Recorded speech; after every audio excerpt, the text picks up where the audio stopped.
Hello students, today we will study kinematics of rotational motion about a fixed axis. When a body or a particle is rotating about a fixed axis,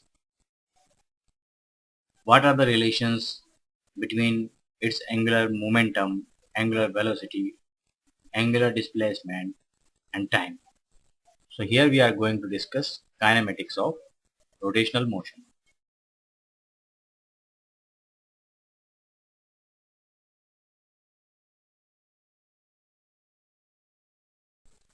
about a fixed axis.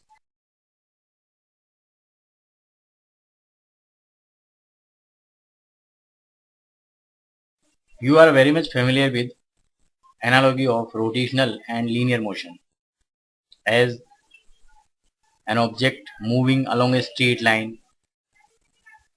In that case, the distance traveled by it in a specific direction is its displacement. Further, with respect to time, there is a term, its velocity, and then linear acceleration. Similarly, there are rotational analog of these physical quantities. The rotational analog of displacement is angular displacement. Rotational analog of linear velocity is angular velocity, and rotational analog of linear acceleration is angular acceleration. You know, in the branch kinematics, we study always the motion of the object but not the cause of the motion. So if a body is rotating with respect to a fixed axis, we consider its angular displacement with respect to a reference axis.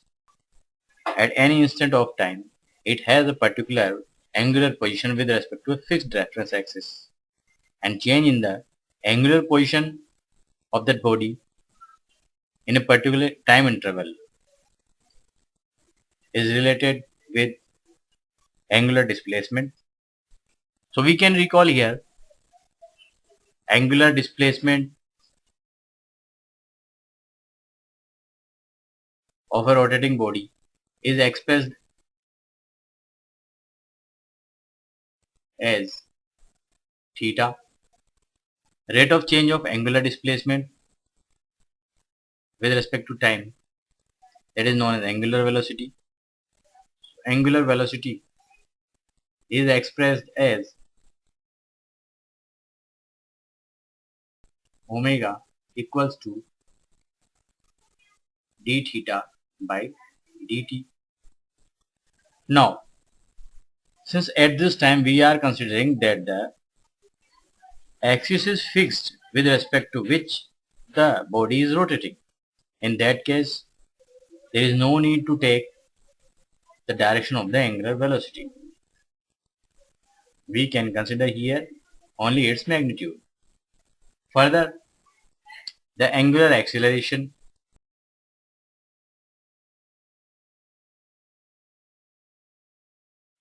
which is expressed as alpha is denoted by change in angular velocity with respect to time, which can be further expressed as d square theta upon dt square, double differentiation of the angular displacement with respect to time.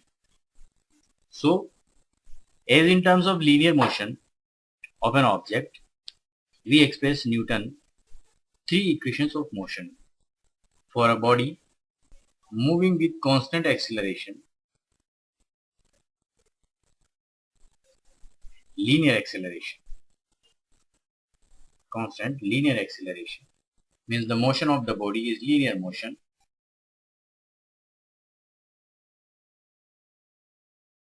The three equations of motions, the three equations of motion are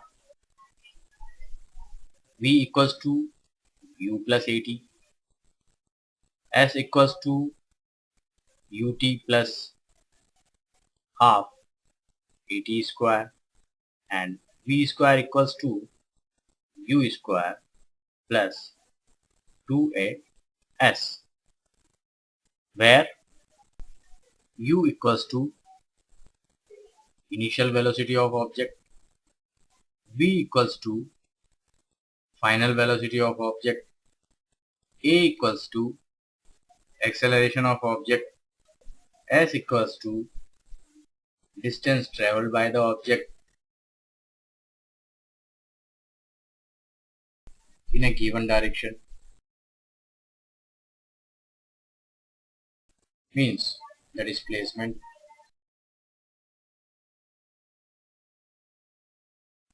and t equals to the time for which the change in velocity is being observed, or for which the displacement traveled by the object is being seen. So these three equations of motion are for linear motion of an object.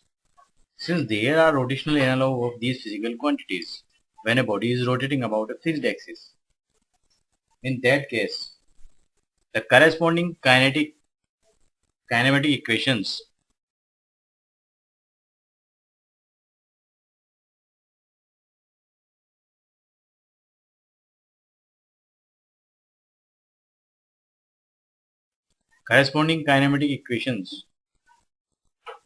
for rotational motion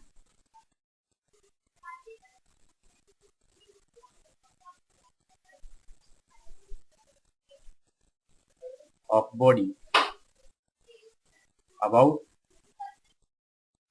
a fixed axis are given as omega equals to omega naught plus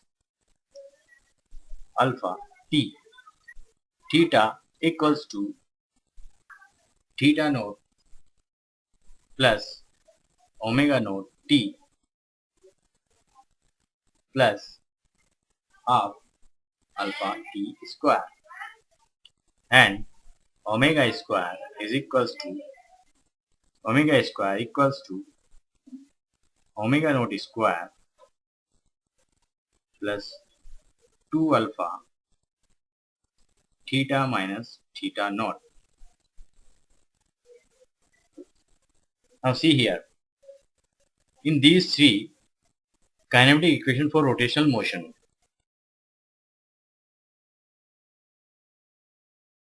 omega naught equal to initial angular velocity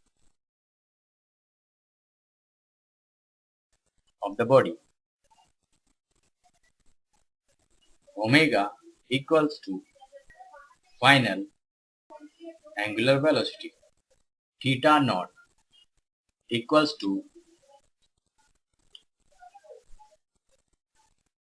initial angular position with respect to reference line or reference axis.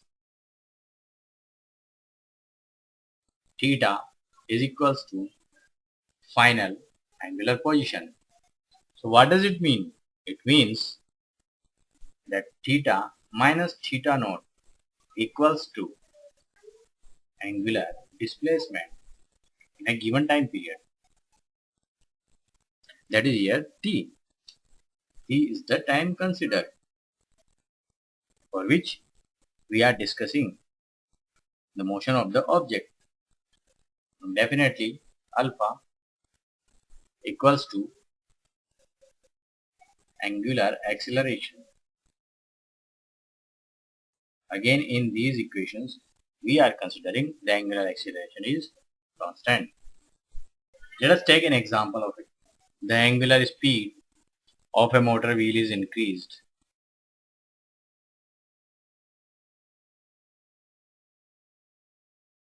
from 1200 rpm to 3120 rpm in 16 seconds. We have to find that what is its angular acceleration.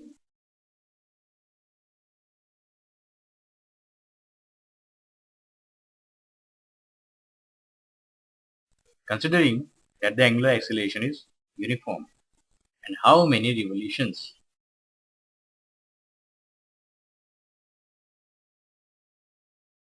does the engine make during this time?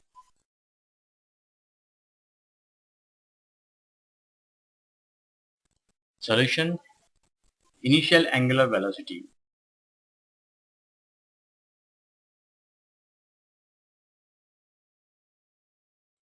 omega naught equals to 1200 rpm revolution per minute. So we have to express the initial and final angular velocity in terms of radian per second. So it becomes 1200 divided by 60 revolution per second. Since one revolution is equals to 2 pi radian, so we can write here the term equals to 1200 divided by 60 multiply 2 pi radian per second. Why so? Because one revolution is equals to 2 pi radian. So we can write here omega naught equals to 40 pi radian per second. Similarly, final angular velocity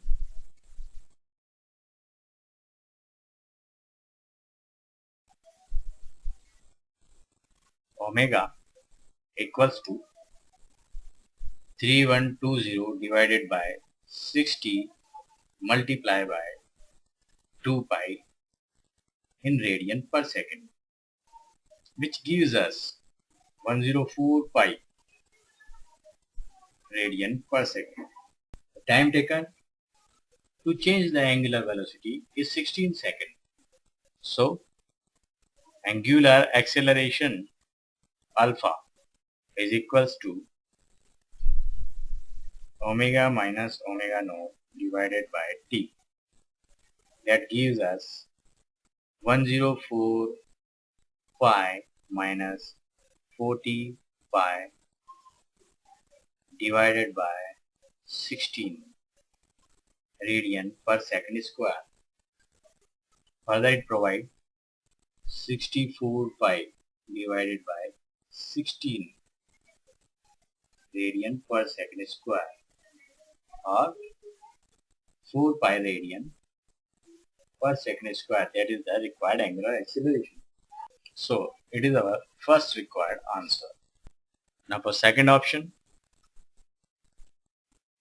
how many revolutions does the engine make in the given time of 16 seconds? So first we have to calculate the angular displacement. The angular displacement in time t equals to 16 seconds will be theta equals to omega naught t plus half alpha t square, which further provide 40 pi multiplies 16 plus half multiply 4 pi multiply 16 square, 640 pi plus 2 pi multiply 16 square equals to 640 pi plus 2 multiply 16 multiply 16 pi equals to 640 pi plus 512 pi. That further gives us 1152 pi. Since 2 pi equals to 1 revolution, so 1 radian equals to 1 upon 2 pi revolution. So 1152 pi radian equals to 1 upon 2 pi multiply 1152 pi revolution equals to 576 revolutions, which the machine makes in the time interval 16 seconds. And that is our second option answer. So that's all for today. We will continue the next topic in next time. Till then, good day.